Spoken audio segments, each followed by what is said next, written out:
Hey guys, Languagehacker here. Today, I wanted to talk to you guys about cards that I would like to see in the core sets. I did have a video a couple weeks back, or a week back or something, where I talked about what is rotating, and that gives you guys a good idea of what will no longer be available in the game in standard. But I did not tell you what I would like to see. So over the course of the past day or two, I went and reviewed all the wild cards and standard cards, and came to a list of 6 cards for each class that I'd like to see included in the core set. There will be more than 6 cards for each class in the core set, and a bunch of neutrals that I wanted to include as well. And these are mainly added for either relative flexibility in deck building or to push in specific ways for archetypes without absolutely defining them. So let's hop in. I'll show you guys what I've got, and you guys can let me know in the comments if you agree, disagree with my picks, or you could tell me what you guys want to see as well. Like, comment, subscribe. Let's hop into the video. I wanted to leave some flexibility for spell type decks, and because of that, I think nature studies is still good to include.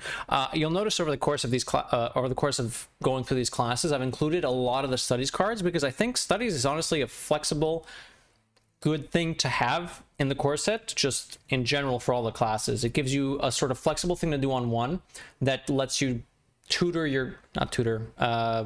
it lets you choose your game plan basically based off of a couple of discovers. And I think it's not super healthy to have too many discovers because we get into a point where it's just, you know, too much value generation. But I think having a little bit, some core discovers, I think is fine. And I think in a lot of those cases, but not all of them, the studies cards that they've added back in Scholomance was actually good for that. So in Druid, I do think the studies should be included. Owl, same thing, pushing a bit more for spell stuff. Bloom and Overgrowth are both out, so there's going to be access to less mana. So I don't think Umbrella is going to be too big of a problem if we do leave that in with some of the spells that we have available in standard right now. Rising Winds I thought was a cool card to include as well. A little bit of card draw that's not super crazy, or board generation, which is good for token decks, token/beast decks, depending on what gets built after the expansion.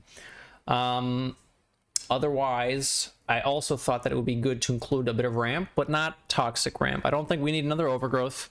I considered running something like let's see if I can pull it up real quick, a greedy sprite. There's another way to ramp basically that it used to exist in Hearthstone, but I think that we'd want stuff that aren't on the same mana interval. So I don't think this and wild growth should belong at the same time. And assuming wild growth is still in the standard in core set, and hoping that it doesn't get buffed to 2 mana, I think having a Mire Keeper could be fine because it's still ramp and it still has an alternate game plan sort of thing. If you don't need to ramp at that point, you can still make it 2. So I think this was an acceptable option. Anubisath, we have a couple of 7-mana cards that got revealed with the expansion that's coming out. And I think with Anubisath, it wouldn't be too toxic to have that in. We used to run this with Overflow. This could be a little annoying with cards like Cenarian Warden and whatnot, but that's rotated, and I think a lot of the expensive stuff has also been rotating, or is rotating. So I think having Anubisath isn't actually that big of a deal. There are some synergies. Actually, this isn't a good highlight of what's still in because a lot of these cards are rotating. But anyways, I reviewed what is available, and I think Anubisath could actually be okay for the game in that sense. Floop, I'm not 100% sure about.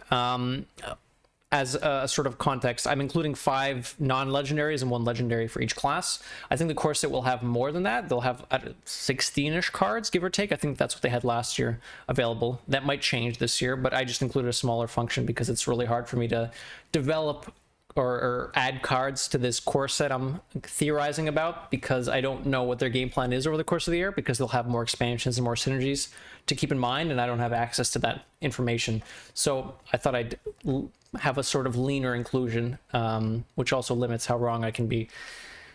And Floop was the legendary I chose because it adds pretty much flexibility across whatever it is. It can be used in pretty much any deck, right? It used to be run something like Malygos Druid, which got pretty wacky when you could go like Malygos and then Floop after the Malygos, old Malygos with +5 spell damage. And there's considerations that this could end up being too strong, but going through what we have available, I don't think it's really that bad. There's not really game-ending cards right now. And the game-ending cards that we currently have, I think will be rotating out, right? Stuff like Yogg, Yashraj, etc. So I think having something like Floop could be okay, and it's a bit flexible too. You can use it with a bunch of other stuff. It doesn't have to be a finisher, right? You can ramp up a bit more if you had Mire Keeper in hand. You can play a 0-mana 3/4 taunt have a bit more defensive options. I think Floop adds some flexibility, and the rest of these are also relatively flexible. You're probably only running these in slower decks, but you could still run this in Beast Druid. So I think this gave Druid enough, I say flexibility a lot, but that's kind of the purpose, right? Allowing you tools to build decks in different ways. Next up, Hunter. I thought Carrion Studios was fine to include in Hunter. Blizzard has shown that they like pushing sort of value and slow hunters, which almost always don't end up being good because they're too slow. So I thought, you know what, give them Carrion Studies. Death Rattles could be a little problematic if there's, you know, a critical mass of them and we do start pushing way too strong in that direction. But I think it's fine just to have Carrion Studies. We're not seeing cards like Play Dead or there was a few Death Rattle synergies that existed in Wild, and they're not going to be included as far as I'm aware. So I think it's fine to have studies, give them some sort of flexible option. Wolpertinger is rotating. Alley Cat was also in Wild, but I thought I'd leave Wolpertinger in because we have the 4-mana Warsong Wrangler, the 4-mana 3/4. And I think this has better synergy with Wrangler. And honestly, I think it's fine for Hunter to have extra 1-drops available. Razor Maw, I thought could be something fun that we could bring back. It is an adapt card. I don't know how they feel about adding old keywords in, but I thought Razor Maw could be okay. We don't have that many beasts that are being run, and also Trampling Rhino's rotating, so I don't think it's really too bad to have a 1/2 curve with the flexibility to have other beasts as well, because I'm sure Hunter will always have beasts playable. Maybe it's a bit too strong, but I thought it would be okay. Griffin I thought could be okay. Something to include in a more mid-rangey style deck, or a slower deck if you want to run very late-gamey stuff. So I thought Griffin was an acceptable option in that case. Shaw. Shaw was a really cool card. It didn't really see play in aggro decks. It was more of a... I think it was really popular in Death Rattle. Death Rattle Cube Hunter, whatever you want to call it. I think that could be okay as well. Same thing, in the veins of pushing a slower Hunter archetype, I think Shaw could be okay. And I also wanted to include something for Questline Hunter. I think a couple of Questline cards are rotating, and adding a card like this could be okay. It gives you Discover, replaces itself. It's slow quest completion, so we don't have to worry about, you know, turn 5 Questline completion. A Mark Shot was an acceptable thing to include in that case. It could also be used in slower decks as well. So not printing too much aggressive stuff for them, but there's always going to be other stuff you can add to aggro decks, and Wolpertinger Razor honestly is probably good enough. Excuse me, get some good water. Studies, I think, could also be included in Mage, Primordial Studies. Cram Position is rotating.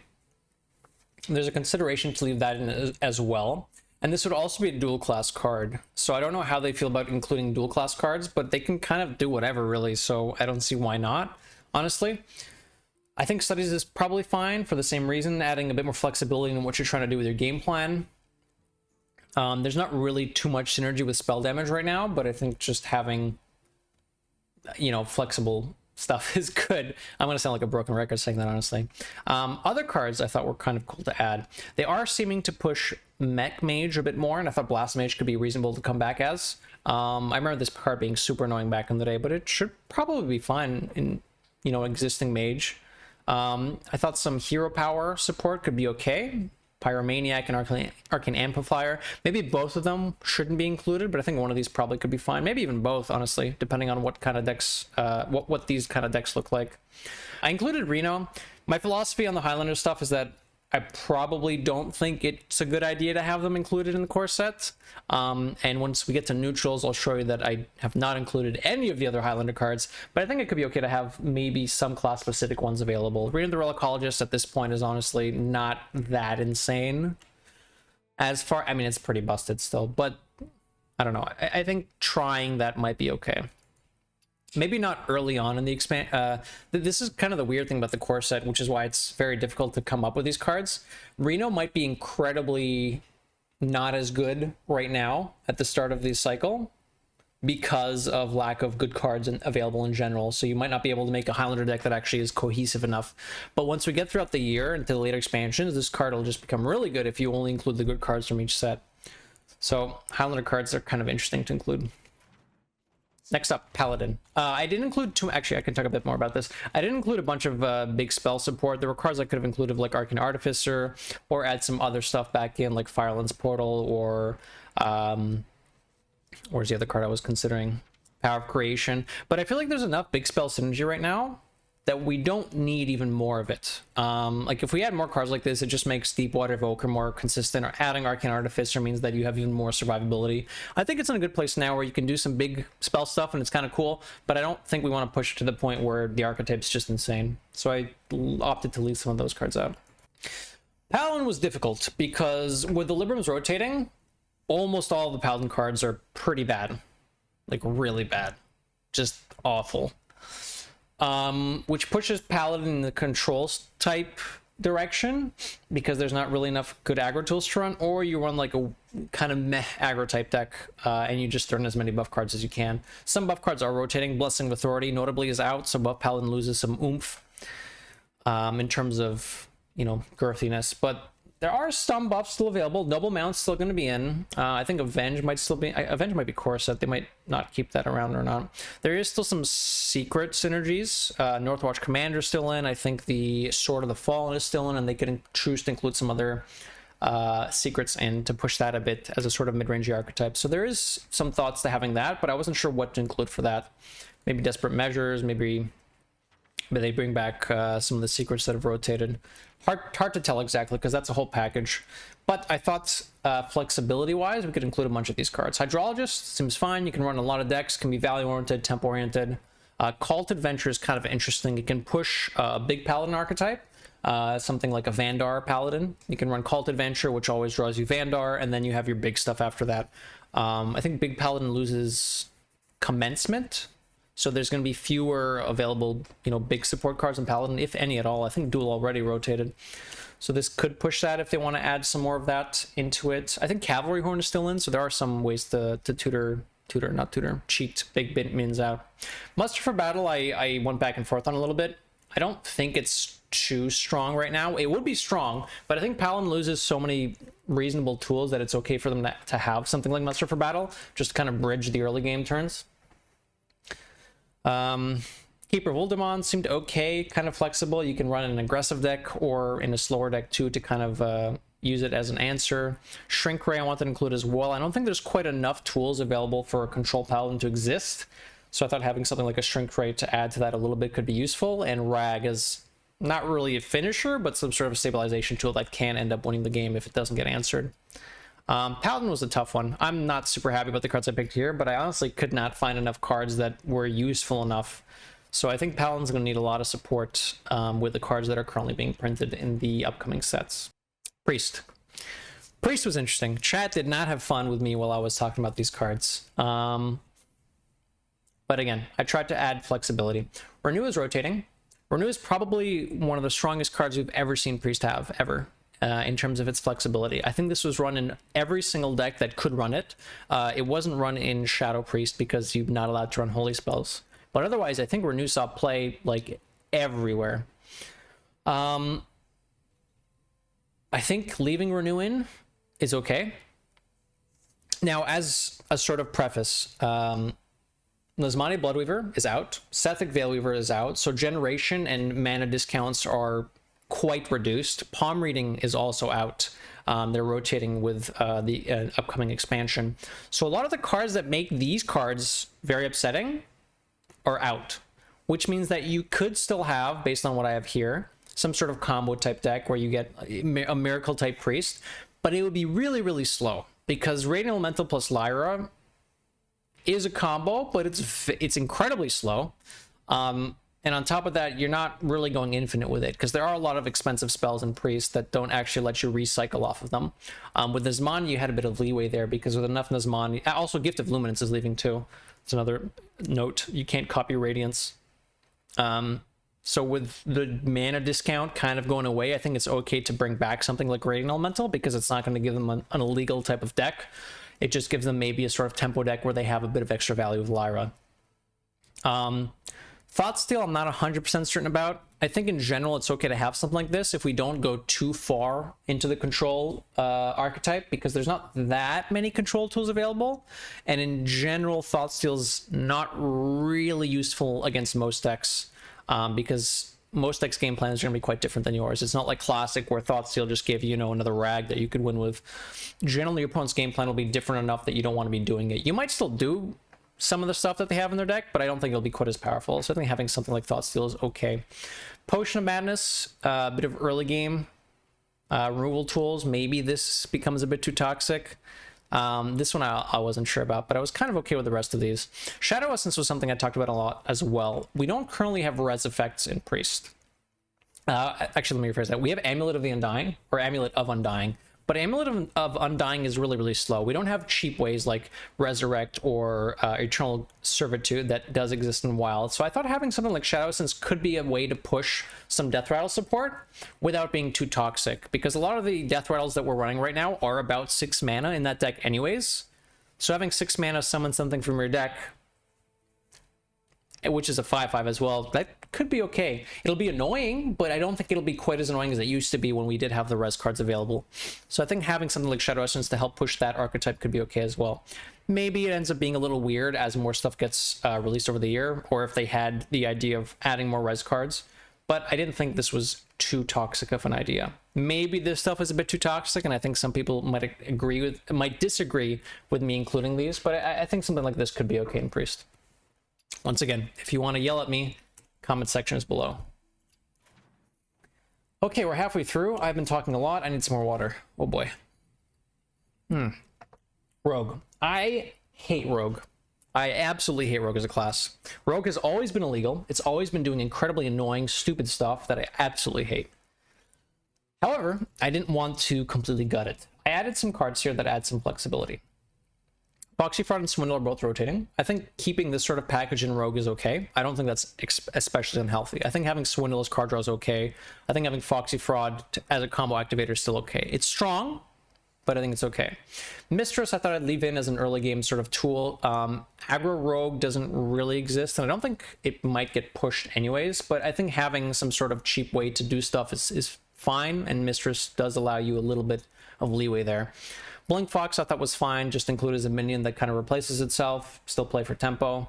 Minstrel I think is okay as well. These are kind of card draw cards that I think have been okay. It used to be stronger in the past, and I think we've gotten to a point where these cards are not really busted, and they're just okay, and that's why I thought I'd include them. Anything to not get them to bring back Passage, basically.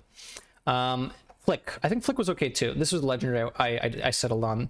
A lot of the rogue legendaries are kind of weird and specific, and I thought Flick was flexible enough that you can put this in a lot of different decks.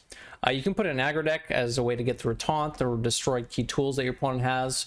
You could play it in a slower deck where you're trying to stay alive and have this as removal. I think Flick was a reasonable card to include.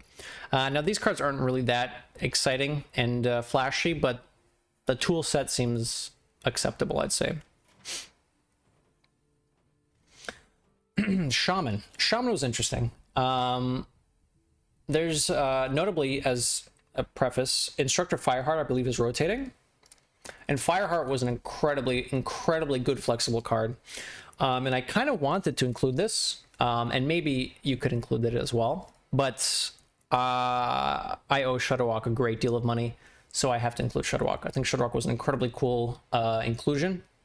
Maybe it ends up being a bit too toxic, but it was just a really cool card. I think this was by far one of the coolest things to exist, I guess, in Shaman, and bringing it back would be really cool.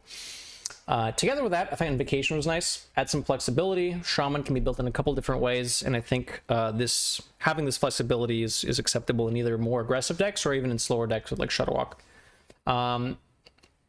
Studies I also thought to include in Shaman. Shaman does have a bit... Actually, Shaman doesn't have that much synergy with Studies. The main synergy is Multicaster. Having some more card draw available in Shaman, I think, is okay. And with Studies rotating and Devolving Missiles rotating, I don't think there are arcane spells available in the Shaman toolkit. So I thought having Studies might be fine. Devolve, I think, is an okay tool to have as well. There's not really that many board-centric decks right now. Now, the team did say that they want to push more board-focused decks, so Devolve with that could be a bit more useful. It's not quite as flexible as Devolving Missiles, and it does hit your opponent's whole board, which is something to consider. But it really mainly fits in like a slower type Shaman, so I think that's fine. You could put this in an aggressive type deck, but I don't know what aggro Shaman honestly looks like right now. And I think in most of the current iterations, we might run like one Devolve. I don't think we're going to be running that many. So I think adding that is fine. Visions, I think, is a really cool card. The next spell you cast this turn costs 3 less, discover a spell.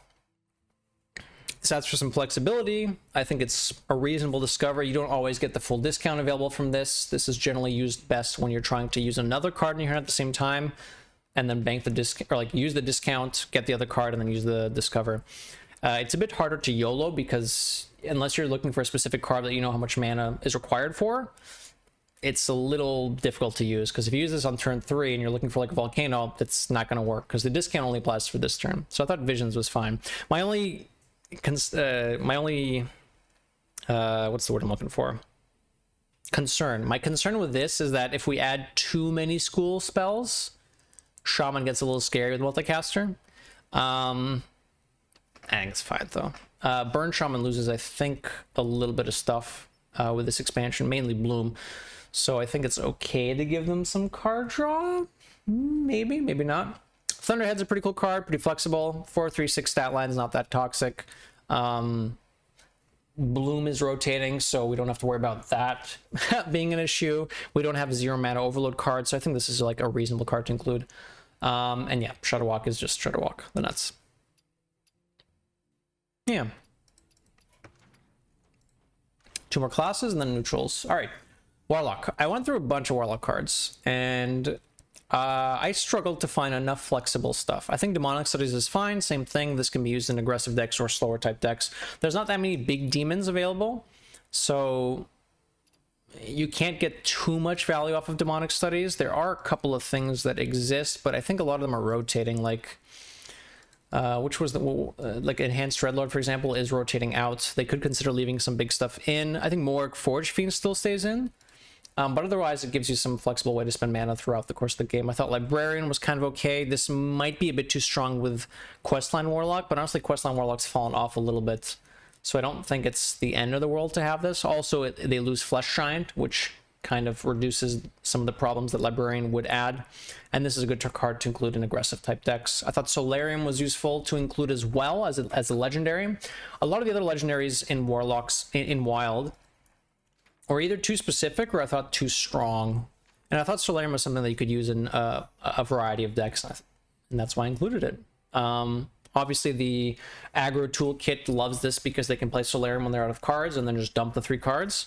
Whereas slower decks could use this as panic card draw with the caveat that you're probably going to lose some of the cards that you draw. So I think Solarium is kind of acceptable to have included. Peddler, I think, is okay. It's not a super aggressively statted 2-drop. I mean, it's just not aggressively statted. Discovering 1-cost cards I don't think is too bad. The main consideration is something like Ibis, but you don't ramp with this deck, so Ibis isn't even really that great. So a lot of the 1-mana cards you would include are not necessarily going to be that insane.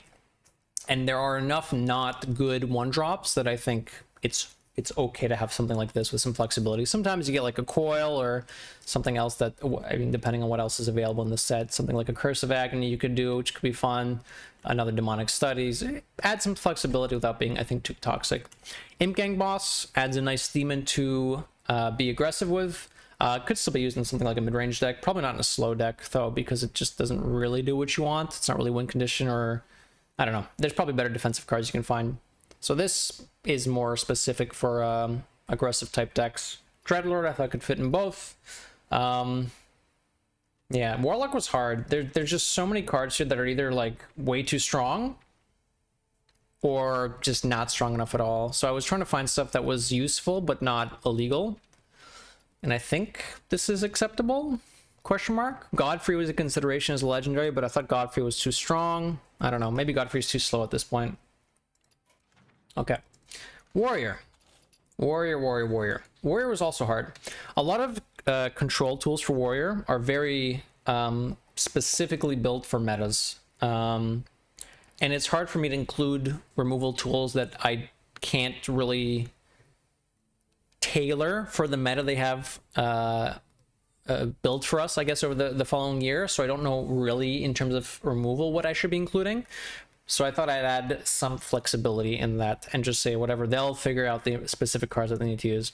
Studies I thought was a pretty reasonable card to include. Flexibility for a rush type deck or like an arena style. What was it called? Was it Rush Warrior? It was called Rush Warrior. which is something we'll probably see at the start of the expansion. We have fewer cards to work with. We'll just run a bunch of good minions. Skipper. I think Skipper plus some sort of package with it could still be good. I think this was one of people's favorite kind of combos to use with warriors. Skipper plus some stuff with Battle Rage. And I don't think we necessarily need to add that whole toolkit back, but I think having some of it could be fine. Town Crier, I think was really cool to add. 1 mana, not really aggressive minion. Can be used in aggressive deck still, but flexible draw stuff, I think that's good. Corsair Cache, I think, was a pretty good staple, and it is rotating. And honestly, Outrider's Axe is a card that's kind of carried some of the warrior archetypes for a while. Well, I mean, mainly control warrior. So without Corsair Cache, I think the consistency of warrior really goes down. So I think I'd like to see Corsair Cache included. Maybe not both Town Crier and Corsair Cache, but at least one of them. Probably Corsair Cache over Crier.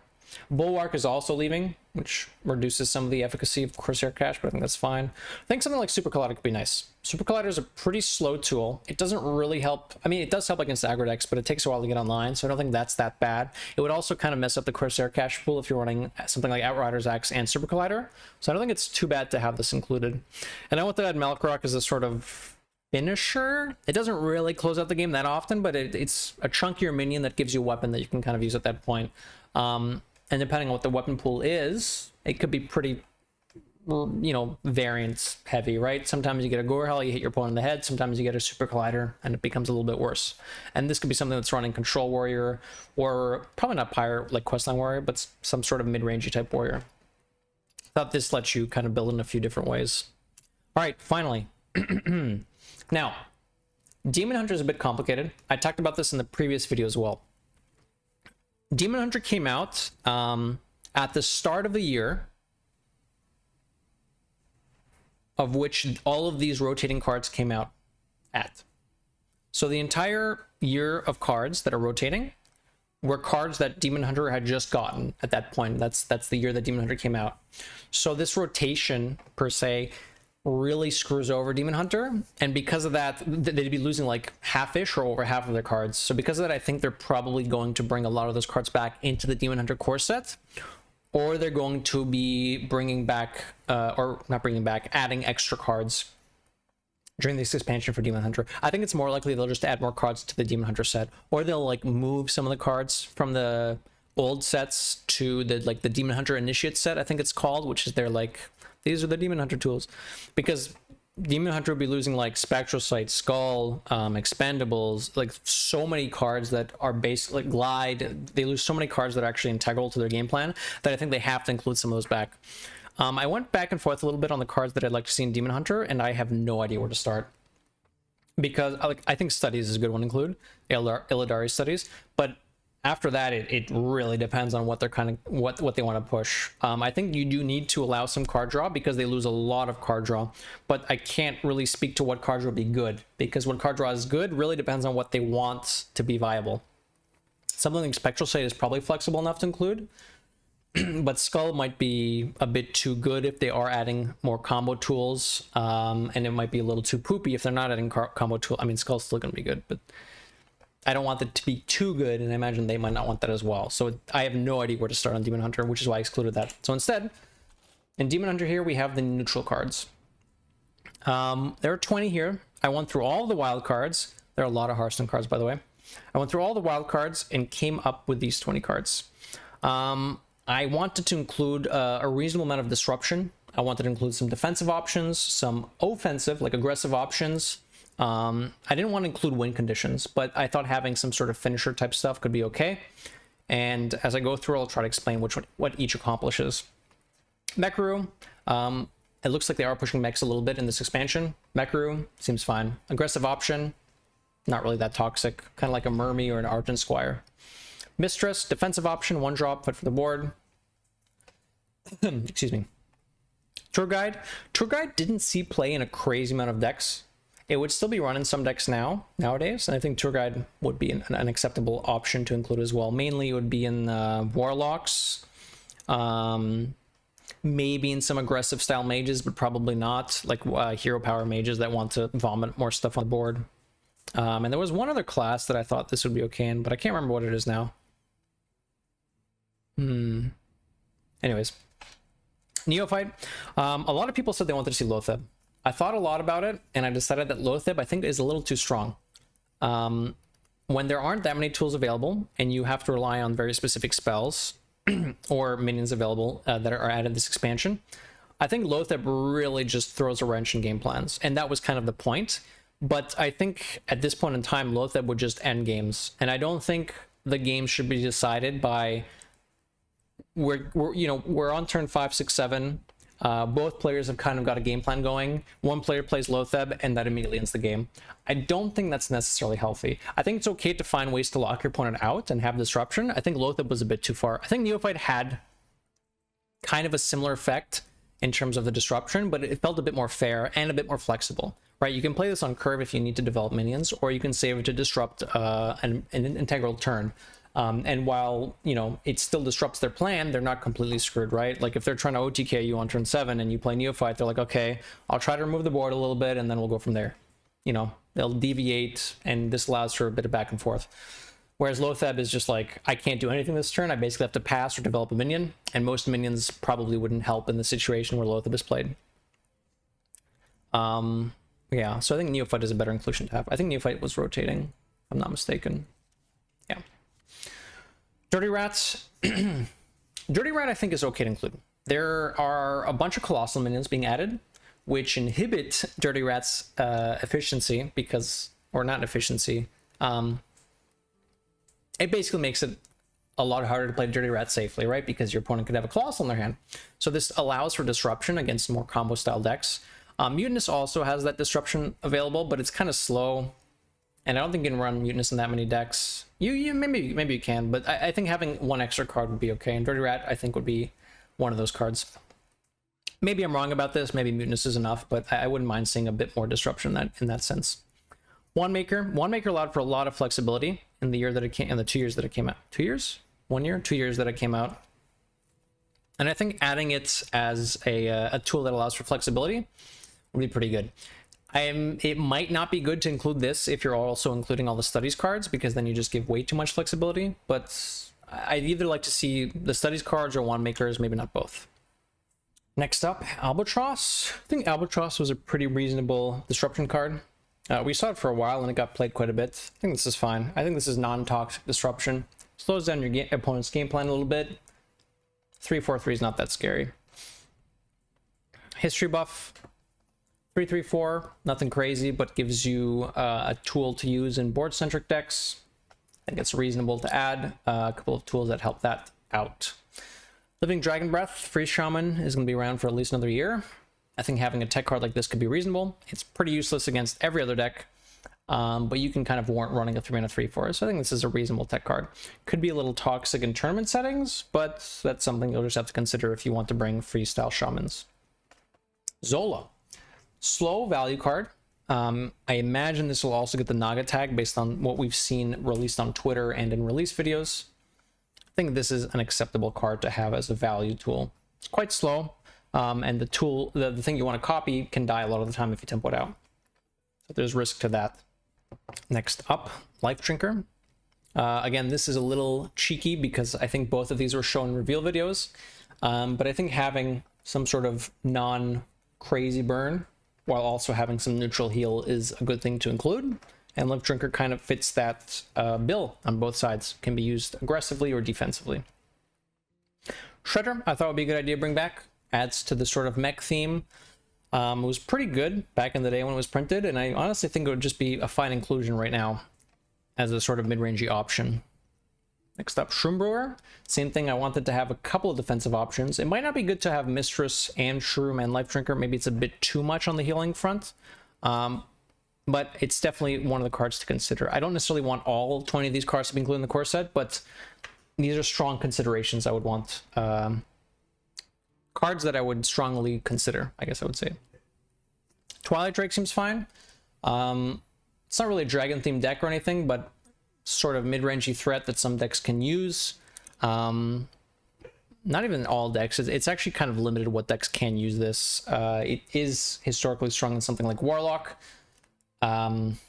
which probably wouldn't run this. A lot of questline variants definitely wouldn't really want a Twilight Drake. There's better stuff to run. And what was the other thing? Like aggressive type decks don't want to run this either. And this also opens the door to having some sort of dragon synergy down the road if they do want to have, I don't know, some sort of dragon themed stuff along the year. Piper I thought was kind of interesting. It's a slow tutor tool. Doesn't fight for board that heavily. I thought it could be pretty cool to include this. Can help with some sort of combo decks, but it also tells your opponent that, hey, this minion's in my hand right now, which could lead to stuff like Mutinous or Dirty Rat being played. So I think Piper is a good inclusion to help support that kind of archetype without being like super strong. I think this is fine. Polkelt is also something I think could be okay. We've seen it used a couple of times over the years, and it probably would be okay. I don't know what kind of combos you could be using, but having something like this tutor, or not tutor, set up to have your next draws be pretty good could be useful. So I wouldn't mind seeing something like that. Ogamanster as well. Not a super nutty card, but it can help keep some spell heavy decks in check, together with something like a Neophyte. So I think having that in the core set as a tech option is good. Belcher, I haven't really included many taunts here that can be used very defensively. I guess Dirty Rat can be, but most of the time not. So I think having a Belcher could be okay. Some neutral taunt.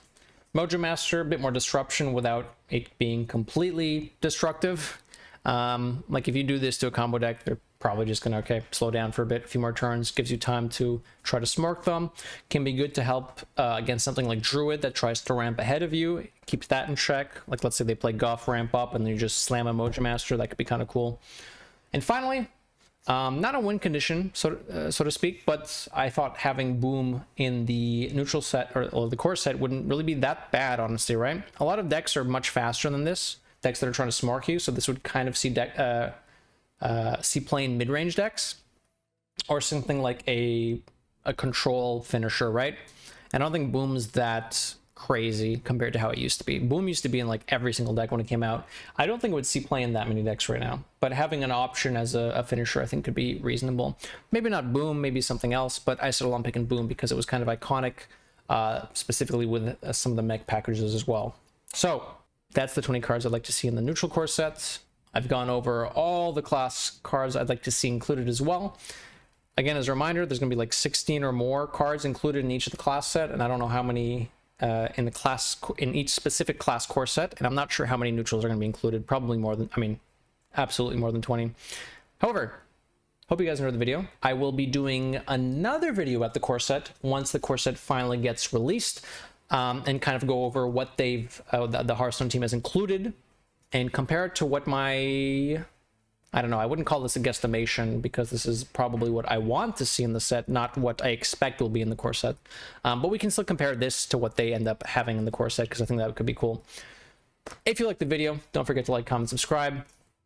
I'll be doing some, not reveal videos, but I'll be talking about the cards that are revealed over the course of the next couple of weeks. So keep an eye out for those kinds of videos. Keep an eye out for the core set video that I'm going to release once they announce the core set. And let me know what you guys think about this, these suggestions I had. Let me know what you guys want to see in the core sets, and then we can compare your guesses as well. Have a wonderful day. I'll catch you guys next time.